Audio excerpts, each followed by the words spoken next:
été une preuve manifeste de cet état de fait. Je ne vais pas taquiner moi de mon côté. Je ne vais pas non plus attaquer mes parents voilà, pour ne pas avoir à subir les coups de mon très très grand patron. Donc je vais tout simplement chez le modérateur d'abord vous remercier pour cette belle introduction que vous venez de faire et qui traduit le sens d'une valeur que nous avons, d'un atout que nous avons et qui est le cousinage à présenter. Je pense que nous ne l'utilisons pas assez pour huiler nos relations. Donc, pour calmer les ardeurs, pour en tout cas faire revivre ce que nos ancêtres nous ont laissé.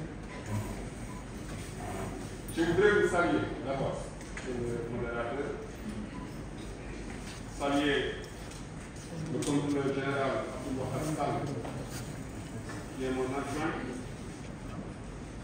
saluer l'ensemble des directeurs de la police nationale, saluer également nos invités, membres des autres forces de défense et de sécurité, mais surtout saluer nos anciens qui sont là, qui continuent de nous accompagner de loin et parfois même de très près, et sur qui nous nous appuyons pour mener en tout cas nos actions, parce que je pense que la face visible de l'arbre, ce sont les feuilles et les fruits, mais le plus important, c'est les racines. Et nos racines, ce sont nos anciens qui sont ici présents. Je voudrais les saluer encore solennellement et leur témoigner toute notre reconnaissance pour tout ce qu'ils ont fait pour nous et nous permettre aujourd'hui d'être là à ce niveau de responsabilité.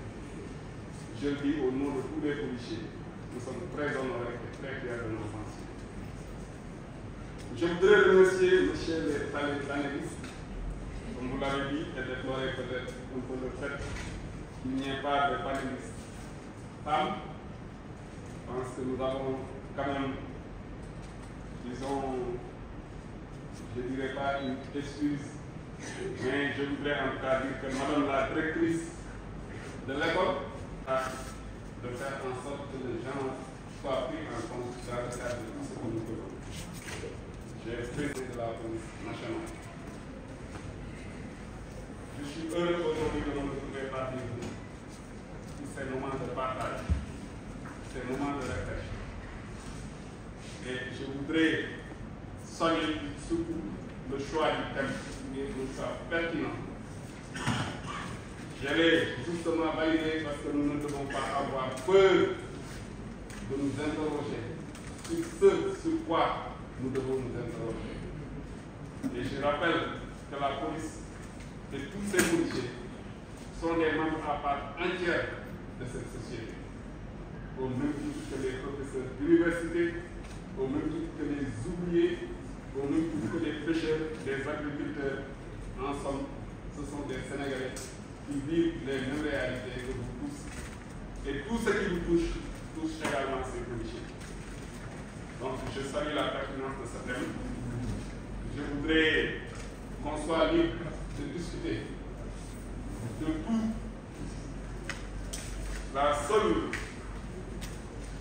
disons, réserve que nous avons émise, c'est quand même que ces discussions puissent se passer dans la courtoisie et le respect de chacun, mais également le respect des lois de la République, parce que nous sommes dans une institution de la République. Donc je voudrais vous souhaiter bonne séance. J'ai pris mon cahier et mon stylo, prêt à prendre note en toute humilité et participer comme tout bon participant. Je remercie particulièrement nos amis journalistes qui sont venus couvrir cette séance qui en réalité leur est dédiée. Parce que ce qu'on traite justement, c'est de nos relations entre nous et nos frères, je précise bien nos frères et sœurs journalistes. Je vous remercie. Bonne séance. Merci beaucoup, monsieur le directeur général de la police nationale. Vous voyez qu'il n'est pas au départ.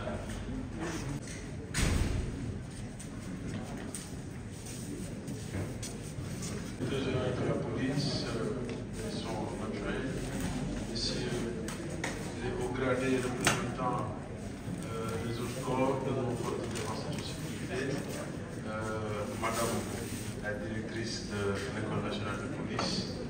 les mots qu'il faut pour provoquer, mais également les mots qu'il faut pour faire réfléchir.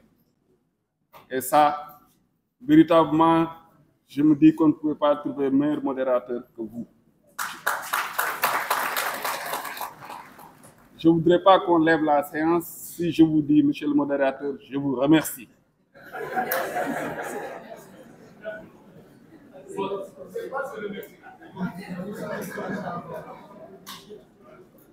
Je voudrais également saisir cette occasion pour remercier messieurs les panélistes. La prochaine fois, nous allons essayer d'avoir des dames ici pour pouvoir dire mesdames et messieurs les panélistes. Je voudrais remercier toute l'assistance, tous mes collègues, tous mes frères journalistes, toutes les personnes qui ont pris part à cette séance, comme il l'a tout à l'heure dit, notre doyen, M. Mata Silla, qui, somme toute, je pense, est une séance historique. Pas par, en fait, les thèmes qui ont été traités, parce qu'il y a eu des rencontres entre journalistes et policiers, entre journalistes et membres des forces de l'ordre, mais des rencontres de cette envergure où on a eu autant de policiers, autant de membres des forces de défense et de sécurité, autant de journalistes réunis dans une salle échangeant, je pense que moi, personnellement, j'en ai jamais connu. Et je pense que c'est à saluer. Cela nous encourage dans ce que nous devons faire et ce qui doit être fait. Nous avons échangé sur des thèmes, sur beaucoup de thèmes. Monsieur le professeur, j'ai dit tantôt, je dis monsieur le professeur, ouais, parce que j'aurais bien aimé être dans votre classe, parce que j'aime votre rhétorique. Ce qui me dérange chez vous, c'est certainement si vous étiez professeur, vous seriez très fort en interrogation surprise. Parce qu'à 2 reprises, vous m'avez pris de court pour me donner la parole. Et là, je suis obligé d'essayer en tout cas de satisfaire à l'exercice. J'avais pris des notes, mais c'était surtout sous forme télégraphique, par des mots. Parce que quand je prends note, je ne prends que des mots. C'est après que je réfléchis au contenu. J'ai mis rhétorique, pédagogie, empathie, autocritique, introspection. J'ai mis entre parenthèses corporatisme, c'est à bannir. J'ai mis formation, cadre de dialogue, cadre juridique, vulgarisé, ainsi de suite. Donc autant de mots que je relève. Donc je ne vais pas essayer de m'exercer à expliquer ma compréhension de tout ce que j'ai noté. Je voudrais tout simplement m'apaisantir et rester sur les aspects positifs que j'ai retenus de cette rencontre. La première chose, c'est qu'on doit faire notre introspection, aussi bien du côté des forces de l'ordre que du côté de la presse. C'est la première chose à faire. Il faudrait faire preuve d'empathie, se mettre à la place de l'autre. Quand on est à la place de l'autre, quand on exerce de la violence, si on se met à la place de l'autre, on n'aimerait pas qu'on exerce de la violence sur nous-mêmes. Mais je voudrais préciser, la violence n'est pas seulement physique. C'est des expériences que nous vivons. Nous vivons des violences morales qui sont liées à des critiques que les gens reçoivent ou un traitement déséquilibré parfois de l'information vis-à-vis des forces de défense et de sécurité. Ce n'est pas un plaidoyer, c'est la vérité. Je pense qu'on a donné ici l'exemple du traitement qui a été fait de certains faits. C'est un diagnostic sans complaisance qui a été fait d'un côté comme de l'autre. Et c'est ce que j'apprécie particulièrement dans ce cadre. Mais je voudrais donc qu'on retienne surtout les recommandations, les grandes recommandations qui ont été donc dégagées aujourd'hui. Nous sommes tous d'accord donc qu'il nous faut un cadre de dialogue, d'échange, Ils ont dit même un cadre perpétuel, c'est-à-dire pas ponctuel, un cadre qui doit continuer. Le dialogue doit s'instaurer entre journalistes et membres des forces de défense et de sécurité. La deuxième chose sur laquelle nous sommes d'accord, c'est la perpétuation de l'initiative que nous venons de mettre en place. Là, je vais vous lancer un défi. Aujourd'hui, c'est nous qui avons organisé. Nous vous avons laissé la parole. Aucun policier n'a pris la parole. La prochaine fois, nous souhaiterions que ce soit les journalistes qui organisent et qui nous invitent et qui nous laissent la parole pour qu'on puisse dire nous aussi ce qu'on a à dire.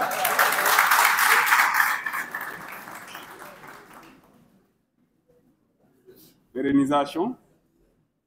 J'avais mis aussi sanctions. Le troisième point concerne donc le protocole que les jeunes reporters ont proposé. Un protocole de non-violence des deux côtés. Comme j'ai dit, la violence, elle n'est pas seulement physique. Il nous faut trouver un modus vivendi, comme on dit, pour que les policiers aussi soient protégés vis-à-vis des violences verbales, ou en tout cas des traitements déséquilibrés de leur action. Le troisième point que j'ai noté également, c'est la formation. Et là, on est tous d'accord, je pense également, que nous devons revoir nos curricula. Et ça, je le dis pour toutes les forces de défense et de sécurité, pour qu'on intègre aussi dans nos curricula de formation, donc cette prise en charge de la liberté, cette prise en compte de la liberté d'information avec tous ses corollaires, la protection juridique du journaliste, la nécessité de prendre en compte les cartes de presse, tout un ensemble de packages que nous, en tout cas, nous ferons l'humilité de pouvoir prendre de vous en termes d'enseignement, en termes de modules que vous mettrez à la disposition de ces écoles de formation, que vous pourrez même dispenser à notre niveau. Nous vous demandons tout simplement d'avoir la même humilité, d'accepter dans vos écoles de formation que des curricula soient inclus pour la prise en compte des nécessités parfois du maintien de l'ordre. Le maintien de l'ordre, pour ceux qui ne le connaissent pas, c'est un concept en fait. Dans sa mise en œuvre est très dynamique. Ce qui peut être tout de suite une zone de sécurité peut se déplacer en fonction des circonstances, en fonction de la violence des gens. Et ce qu'on peut vous permettre de faire pendant un temps ici peut s'avérer ne pas être judicieux pendant un temps Y, en raison des circonstances. C'est ça qu'il faudra que les gens se comprennent. Et ça aussi, nous avons le devoir, en tout cas nous ferons le devoir à chaque requête de venir dispenser la formation qu'il faut à vos journalistes, à vos élèves journalistes, pour qu'ils puissent en tout cas prendre en compte également nos préoccupations. C'est toujours donc dans ce cadre de dialogue et de formation. J'ai également noté comme point sur lequel nous pouvons être d'accord la mise en place, la nécessité, c'est une nécessité même de mise en place de mécanismes de gestion des différends.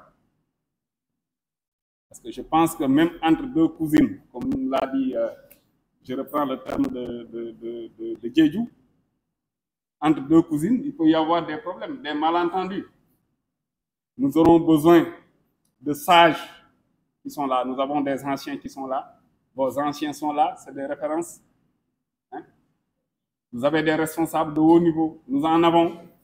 Donc nous devons faire en sorte qu'il y ait ce cadre, en tout cas de gestion, s'il y a des problèmes de différents, et que les gens évitent d'attiser. Parce que comme vous dites, nous sommes tous Sénégalais, nous sommes entre Sénégalais. À la fin des comptes, nous serons ensemble. Je pense qu'en 2021, pendant une période, il y a eu des confrontations. Aujourd'hui, nous sommes là en train de discuter entre Sénégalais. Et c'est ce qui va arriver forcément. Donc, la mise en place de ce cadre, ou en tout cas de ce mécanisme de gestion des différends, moi, j'y adhère forcément. Et il serait souhaitable, et ça aussi je l'appuie fortement, qu'il y ait des points focaux qui existent d'un côté comme de l'autre pour prendre les préoccupations des uns et des autres. Je pense qu'il est nécessaire parfois même, parce que des opérations, en dehors des opérations, ce n'est pas seulement dans le maintien de l'ordre, que les journalistes interviennent en même temps que nous. Il y a des journalistes qui participent à des opérations de police, des opérations de sécurisation. Il y a des journalistes qui, en tout cas, font des rapports sur des enquêtes, des articles sur des enquêtes judiciaires qui sont en cours au sein de la police. Donc, je pense que ces points focaux peuvent être sensibilisés sur ce qu'il faut sortir, ce qu'il ne peut pas sortir. J'aime bien, en fait, l'exemple que monsieur le modérateur, cette fois-ci, je vais dire monsieur le modérateur, a donné en ce qui concerne l'enquête et l'arme. Je pense que nous avons ce qu'on appelle le principe du secret de l'enquête, du secret des enquêtes généralement. Il y a des choses, des informations qui doivent être protégées en matière d'enquête. Ça aussi, il faut que les gens soient conscientisés par rapport à ça. Et également, la nécessité aussi pour les membres des forces de défense et de sécurité de comprendre que s'ils retiennent l'information, s'ils retiennent trop, s'ils ferment trop, il y a un risque de diffusion de la mauvaise information, parce que les gens auront besoin de comprendre, et peut-être il y a un risque, avec surtout l'avènement des réseaux sociaux, donc il y a un risque que les gens disent autre chose. Donc raisonnablement, les gens doivent pouvoir collaborer. En tout cas, moi personnellement, pour ma petite expérience, j'ai toujours collaboré avec des journalistes que j'ai retrouvés ici, avec qui on a travaillé ensemble, avec qui j'ai fait des tournées, avec qui j'ai fait même des enquêtes, des raps et tout, et que j'ai retrouvé ici, avec qui nous avons travaillé. Donc nous avons le même terrain, comme les gens l'ont dit, le même terrain de travail. Donc je pense que, si je n'ai pas oublié, le seul point que j'ai noté d'autres, c'est les sanctions et la nécessité peut-être de les vulgariser. Je pense qu'il est nécessaire qu'on partage des formations pour que les gens se comprennent. Parce que quand vous dirigez des troupes, le moral des troupes, il est au centre de tout ce qui se fait. Donc, il y a des erreurs. Si vous les commettez, vous ne pouvez plus, sur le terrain, avoir de l'efficacité ni de résultats. Je pense que la réponse du commissaire Diop est éloquente à ce niveau. Nous sanctionnons. Nous sanctionnons à l'interne. Je ne pense pas qu'il y ait dans le monde quand même une entité des forces de défense et de sécurité qui fasse une publication quelconque sur des sanctions, ou en tout cas sur le niveau de sanctions de ces éléments, au risque quand même de porter atteinte au moral des hommes. Et ça aussi, nous vous demandons de nous l'accepter. C'est tout ce qu'on demande. Les points focaux peuvent être au courant d'un certain nombre de choses, mais il faut faire attention à la vulgarisation, ou en tout cas au renforcement de l'idée que certains peuvent se faire du caractère intouchable qu'ils auront et de la faiblesse que cela peut inclure chez celui qui est censé quand même incarner la loi. Parce que nous restons sénégalais, nous sommes ouverts, en tout cas c'est notre nouvelle manière de faire. Vous avez vu, aujourd'hui on a laissé tout le monde parler en toute démocratie. Nous nous sommes tus, nous allons apprendre, nous avons pris note, et en toute humilité, nous allons changer ce qu'il faut changer. S'il y a des termes qui dérangent, moi, en fait, je suis issu, disons, de la famille militaire. Parce que depuis l'âge de 12 ans, je porte la tenue. Je ne connais que la tenue. L'âge de 12 ans. Non, 12 ans, oui. C'est 12 ans. Depuis l'âge de 12 ans, je porte la tenue. Il y a des termes qui dérangent. En tout cas, moi, dans mon ADN, c'est presque intégré. Ça ne me gêne pas. Je sais que c'est normal parce qu'en fait, les gens peuvent être différents. D'ailleurs, il faut faire très attention à la culture. Le problème, c'est ça. Le terme dégage qui ne nous gêne pas, nous, au point qu'on l'intègre dans notre vocabulaire et que ça soit même quelque chose de positif. Parce que quand on dit qu'une entité dégage, ou quand on dit qu'on doit procéder à des séances de dégagement, ça veut dire qu'on doit faire des chansons. Il y a une entité qui doit faire des séances de dégagement, ça veut dire qu'il doit faire des chansons. Vous voyez ce que cela implique en termes de compréhension? Dégager de cette zone. Même quand je parle à mon subordonné, c'est le mot que j'utilise. Parce que nous, Culturellement, ça ne nous dérange pas, c'est intégré dans notre ADN, c'est notre formation. Maintenant, ça peut gêner les autres. Et ça, on a besoin aussi de le comprendre et de l'accepter. Si ça dérange, il faudrait qu'on sache qu'on ne doit pas l'utiliser peut-être chez les autres, ou en tout cas, il faut trouver un terme de remplacement pour changer cela. Nous sommes d'accord, mais je voudrais que les gens ne s'offusquent pas de cela et qu'ils comprennent que c'est une culture chez les militaires. Il y a des mots que je ne peux pas utiliser ici, mais qui, en termes militaires, n'ont aucune incidence. Oui, barrez-vous, bien ils disent que mais il faut que ça pète. Mais ça ne dérange pas chez le militaire. C'est le terme pour dire que ça doit marcher, ça doit se faire. Mais peut-être chez les civils, ou en tout cas quelqu'un qui n'a pas côtoyé les militaires, ça peut être dérangeant. Donc, d'où la nécessité, en tout cas, de pouvoir toujours communiquer et se comprendre les uns et les autres. J'insiste sur ça, parce que c'est cette incompréhension qui crée tout le temps des problèmes. Maintenant, nous, de notre côté, nous avons pris note, nous avons organisé cette réunion, cette rencontre, surtout pour vous écouter, pour vous comprendre, prendre en compte vos préoccupations. Nous aurons l'occasion de vous faire part véritablement de nos préoccupations quand nous viendrons chez vous, parce que allez, Bogis, à nos retours.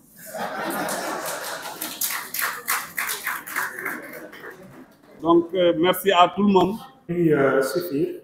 Mais bon, j'étais là. Effectivement, il y a eu beaucoup de manquements à notre avis, en tout cas. Moi, je suis connu comme étant un défenseur des forces de l'ordre. Je le fais partout et parfois même, je suis obligé de me remettre en cause, de me demander est-ce que, bon, j'en fais pas trop, est-ce que je fais pas du satané?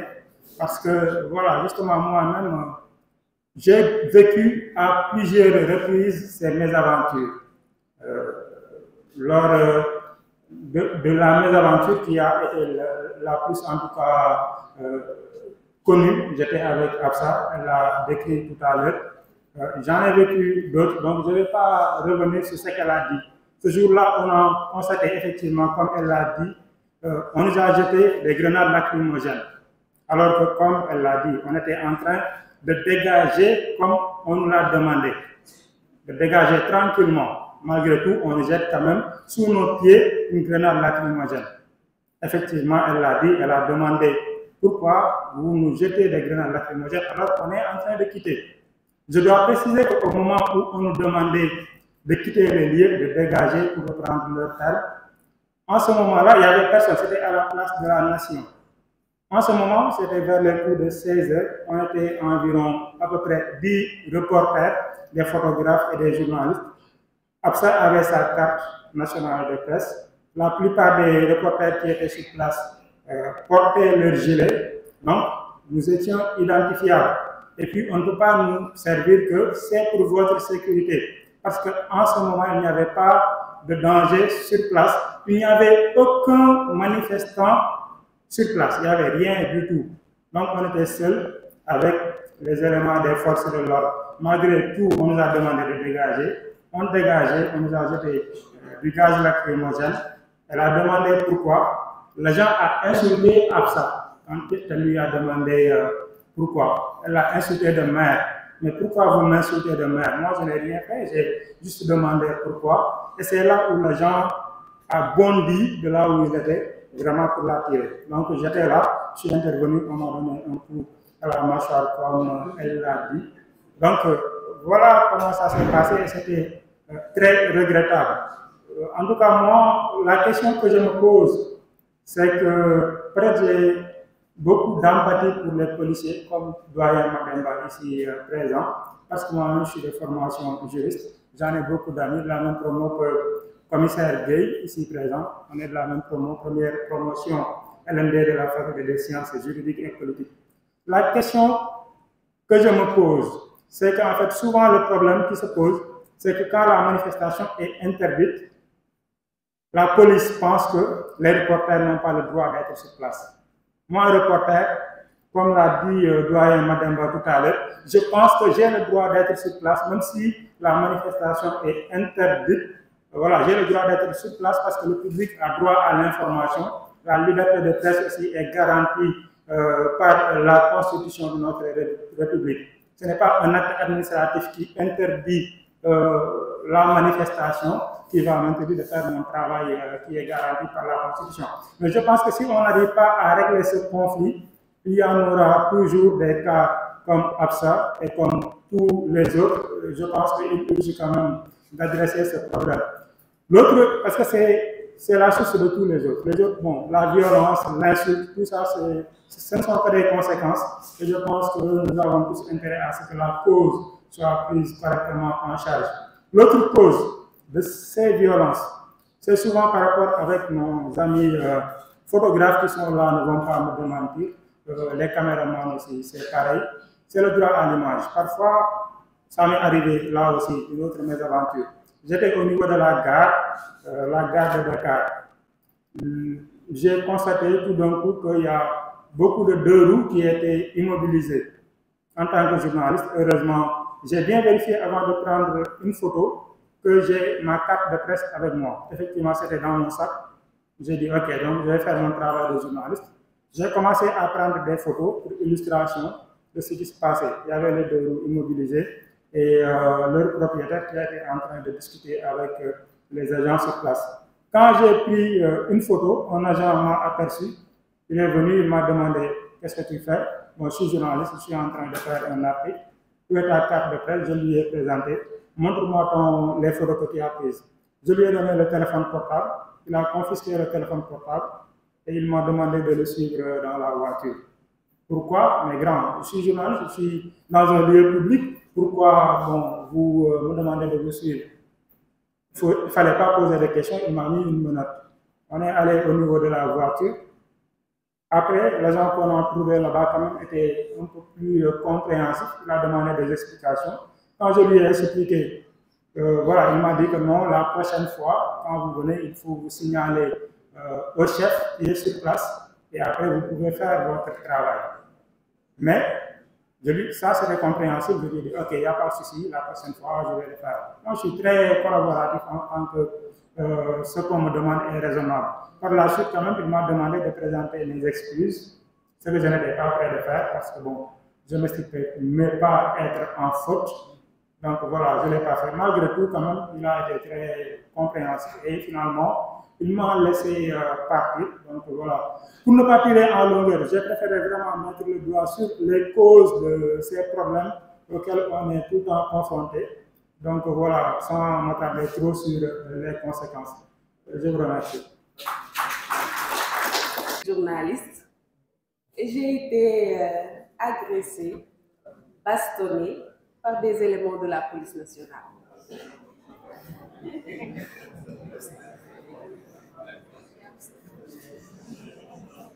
Oui.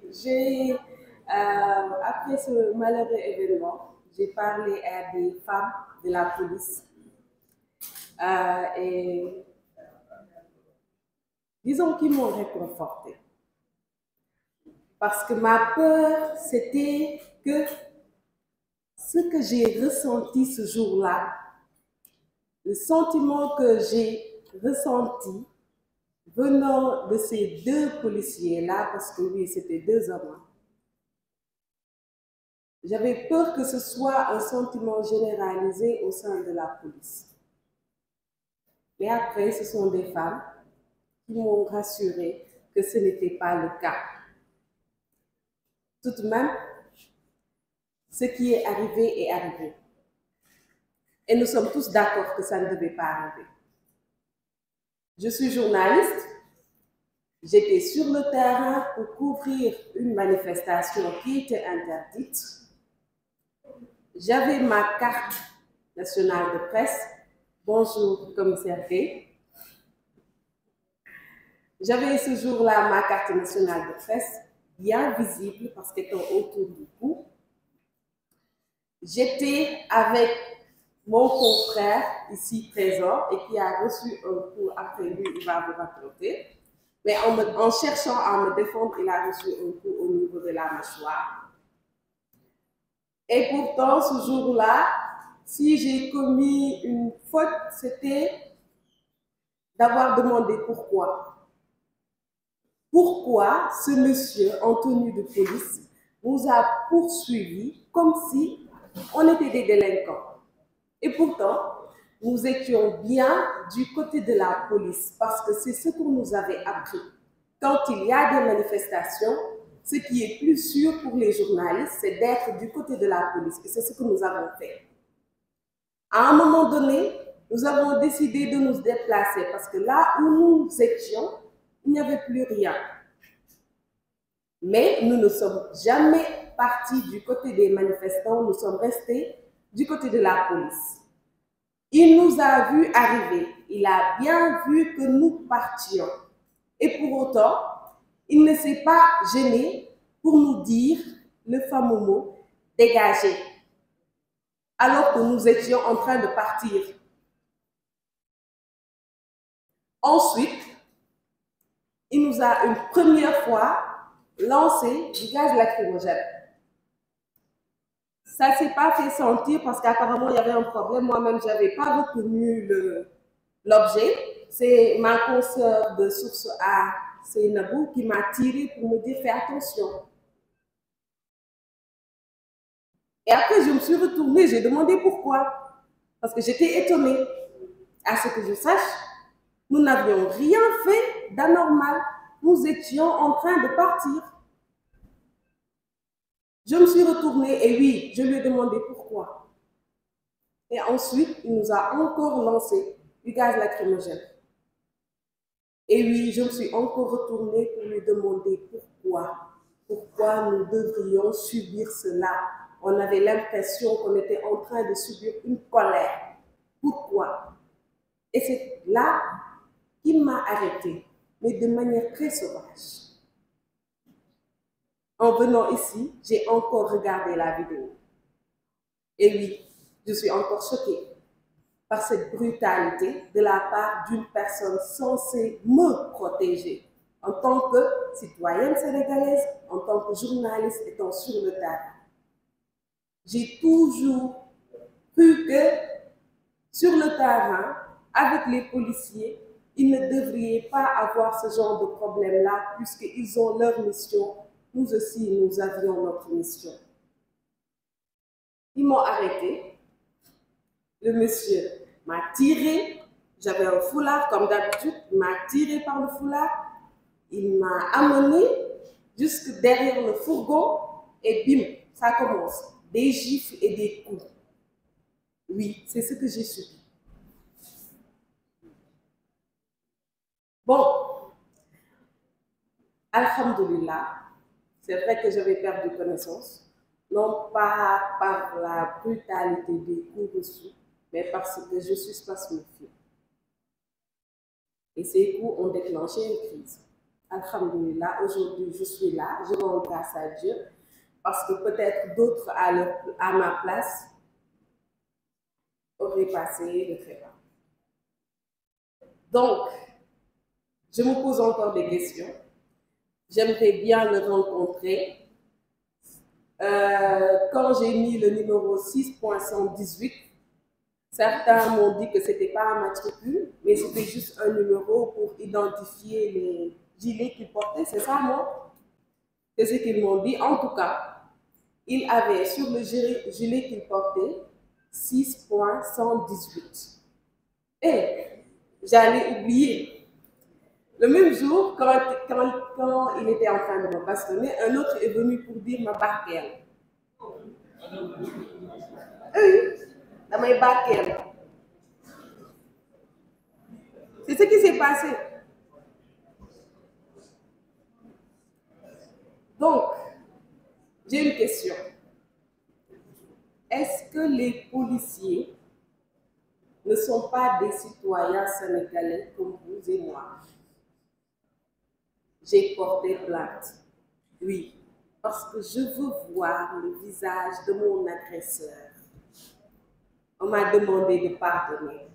Je n'ai pas de problème. Mais il n'y a pas pardon sans justice. J'ai déposé une plainte. Jusque-là, rien. Mon confrère lui cela dit.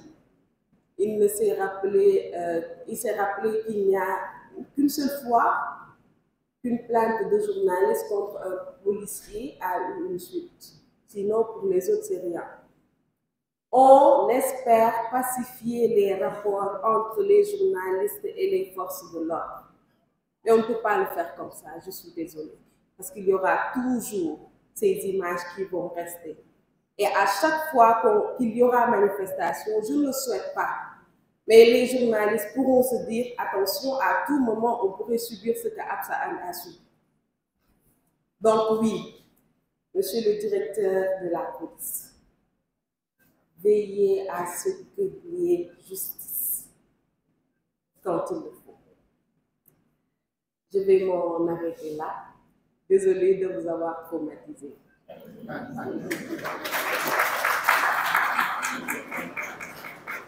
Merci beaucoup. Merci beaucoup, Absa, pour... Bonjour à toutes et à tous. Bonjour, monsieur le directeur général de la police.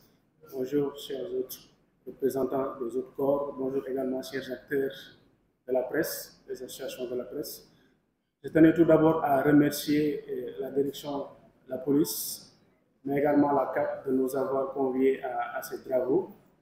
Et comme monsieur le modérateur l'a dit, moi je m'appelle Matou Mbaye et je travaille pour une organisation internationale de défense des droits de l'homme qui s'appelle Article 19. Et le nom Article 19 provient de la Déclaration universelle des droits de l'homme qui parle de liberté d'expression et d'accès à l'information. D'accord. Donc, je disais que je travaille pour Article 19, qui est une ONG internationale de défense des droits de l'homme et qui travaille particulièrement sur les questions de liberté d'expression et d'accès à l'information. Avant de parler un peu de mécanismes nationaux et internationaux pour la protection des journalistes, je tenais juste à dire que, par exemple, quand on parle aujourd'hui de sécurité des journalistes, je pense qu'il faut prendre ça sous plusieurs dimensions qui, à mon avis, sont interdépendantes. Quand je parle de dimension, il s'agit principalement de la dimension physique, c'est-à-dire lorsque les journalistes et professionnels des médias sont sur le terrain dans l'exercice de leurs fonctions.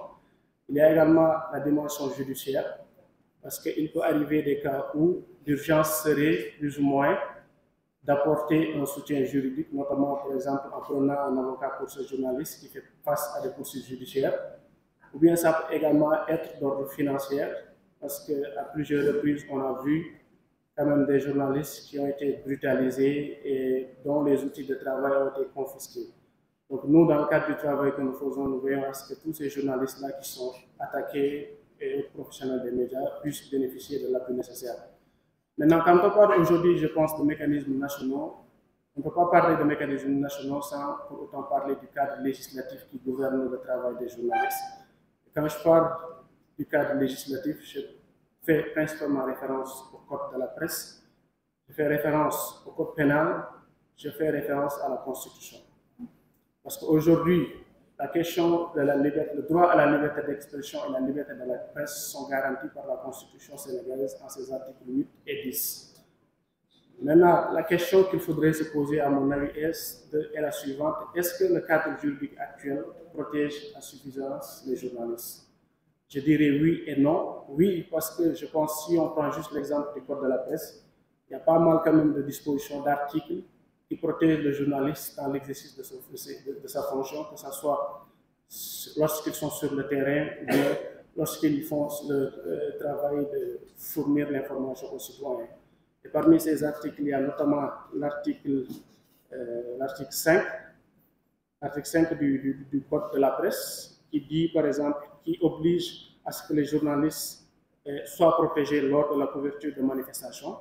Il y a pas mal également d'autres articles, il y a aussi l'article 6, l'article 22, ainsi de suite, qui protègent les journalistes. Donc là, on voit qu'il y a pas mal de dispositions, que ce soit dans le code de la presse ou dans la Constitution ou le code pénal, qui protègent le journaliste dans l'exercice de sa fonction. Toutefois, ce qui pose problème à mon humble avis, et selon l'avis d'article 19 de l'organisation pour laquelle je travaille, c'est le problème de l'effectivité des lois. Parce qu'aujourd'hui, pour les peu de cas où on a vu que le journaliste est attaqué, en tout cas, même s'il y a eu des enquêtes qui ont été menées, les résultats peut-être de ces enquêtes n'ont pas peut-être été communiqués au grand public pour qu'on puisse savoir plus ou moins l'issue de ces enquêtes-là. Donc nous voyons que du point de vue juridique, du point de vue de la législation, il y a pas mal de dispositions qui garantissent la sécurité des journalistes. Mais de l'autre côté aussi, il y a ce défi qui est le fait que nos lois ou bien l'application de ces lois-là pose problème. Donc ça, plus ou moins, on peut qualifier ça de mécanisme qui protège les journalistes, c'est-à-dire le cadre légal. Mais au-delà de ça, je pense également qu'il y a toutes ces initiatives de la société civile, des organisations de défense des droits de l'homme et des médias qui font quand même, qui mettent en place des initiatives visant à appuyer ces journalistes et professionnels des médias. Quand je dis organisme ou bien entité, je fais principalement référence à RSF, Reporters sans frontières, qui est une organisation qui fait un excellent travail en veillant à ce que les journalistes puissent être outillés, surtout par rapport à la couverture des manifestations, notamment en élaborant des guides et des documents qui permettent aux journalistes de savoir le comportement qu'il faut avoir une fois sur le terrain. Mais il y a également pas mal d'initiatives également en termes de formation. Récemment, la semaine passée, on a eu à faire 2 journées de formation pour les journalistes et professionnels des médias sur la sécurité physique et la sécurité digitale. La sécurité digitale parce que de plus en plus, on constate quand même qu'il y a beaucoup de menaces liées aux technologies de l'information et de la communication. Et je pense qu'il y a 2 ans de cela, il y a eu tout ce débat-là, toute cette discussion autour du logiciel Pegasus qui a été utilisé pour surveiller le travail des journalistes, mais même de surveiller les actions des acteurs politiques. Donc nous voyons de plus en plus que ces menaces du point de vue digital sont là. Et en termes de menaces physiques également, c'est tout ce que font face aux journalistes lorsqu'ils sont sur le terrain. Et juste préciser aussi qu'il est important à mon avis de le dire, ce n'est pas seulement en fait la brutalité policière, lorsque les journalistes sont attaqués sur le terrain, ça n'émane pas principalement des forces de défense et de sécurité. Mais il faut le dire, à plusieurs reprises, on a vu que c'est les manifestants, en tout cas, ou bien d'autres acteurs qui sont impliqués dans les manifestations, qui font face, qui attaquent ou bien qui brutalisent ces journalistes-là. Donc nous voyons qu'au niveau national, il y a quand même pas mal de mécanismes. Au-delà du code de la presse, comme je l'ai dit tantôt, la Constitution sénégalaise garantit à chaque citoyen le droit à la liberté d'expression, mais également à la liberté de la presse. Et au niveau international également, je pense également là, il y a pas mal d'initiatives et d'actions et de mécanismes qui protègent les journalistes. Et quand je parle de mécanismes, il y a ce qu'on appelle le plan d'action de l'UNESCO sur la sécurité des journalistes et la lutte contre l'impunité, qui est un plan qui revient un peu sur les principes directeurs et qui invite également les États à les mettre en œuvre pour veiller à ce que les journalistes soient beaucoup plus protégés sur le terrain. Et aussi en termes de mécanismes, je pense qu'il y a également tout cet armada-là, parce que le Sénégal, il faut le dire, quand il s'agit de ratification et de signature de traités, on est les champions. Et je pense pour chacun de ces traités-là et conventions qui étaient signées par le Sénégal, il y en a qui sont contraignants, bien sûr, il y en a qui ne le sont pas. Et si je prends juste l'exemple du pacte international relatif aux droits civils et politiques, qui est un texte contraignant, tout individu qui se voit, par exemple, être privé d'un droit ou bien faire face à une violation des droits de l'homme peut plus ou moins saisir les mécanismes nationaux, les mécanismes régionaux et internationaux. Et quand je dis mécanismes régionaux et internationaux, je fais plus ou moins référence à la Cour africaine des droits de l'homme. Il y a également la Cour de justice de la CEDEAO. Et ce qui est génial avec la Cour de justice de la CEDEAO, c'est qu'on n'a pas besoin d'épuiser les recours internes. Par exemple, au niveau de la Commission africaine, pour pouvoir saisir la Commission, il faut déjà qu'on puisse épuiser les recours internes, mais par rapport à la Cour de justice de la CEDEAO, chaque individu, chaque citoyen peut directement la saisir. Donc, au-delà de ça, il y a également les mécanismes sociaux des Nations Unies, notamment le spécial rapporteur, qui travaille principalement sur les questions de liberté d'expression et d'accès à l'information. Et je pense que peut-être les journalistes et les professionnels des médias n'ont pas peut-être connaissance de ces mécanismes-là. Et ce qui font que peut-être à chaque fois qu'ils sont attaqués ou bien à chaque fois qu'ils font face de violence, ils ne savent pas par quel moyen passer